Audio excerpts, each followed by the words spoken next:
Hello बच्चों, चलिए प्रश्न समझते हैं। हमारा प्रश्न है, निम्नलिखित कथनों को उसके सामने कोष्टक में दिए गए सही विकल्पों का चयन करके शुद्ध कीजिए।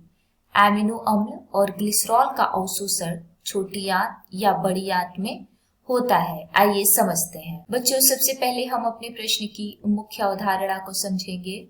मुख्य अवधारणा हमारे प्रश्न में पूछा गया है कि एमिनो अम्ल तथा ग्लिसरॉल का अवशोषण कहाँ होता है। आइए लिखते हैं, एमिनो अम्ल तथा ग्लिसरॉल का अवशोषण ग्लिसरॉल का अवशोषण कहाँ होता है, समझेंगे। आइए लिखते हैं बच्चों, एमिनो अम्ल। जो एमिनो अम्ल है वह प्रोटीन के पाचन के फलस्वरूप प्राप्त होता है। प्रोटीन के पाचन के फलस्वरूप क्या प्राप्त होता है, एमिनो अम्ल प्राप्त होता है।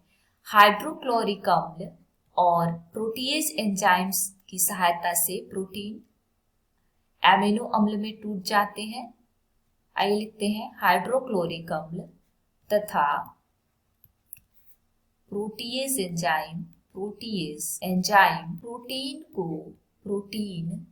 को एमिनो अम्ल में तोड़ देते हैं। एमिनो अम्ल में क्या करते हैं, तोड़ देते हैं। अगर अवशोषण की बात करें कि एमिनो अम्ल का अवशोषण कहाँ होता है, तो एमिनो अम्ल का अवशोषण छोटी आंत में होता है, आइए अब ग्लिसरॉल के बारे में समझते हैं। ग्लिसरॉल जो होता है वह वसा के पाचन के फलस्वरूप प्राप्त होता है।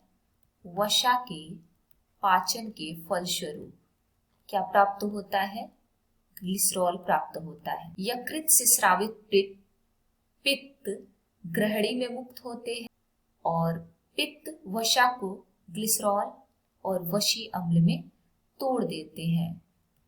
जो पित्त होते हैं, पित्त वसा को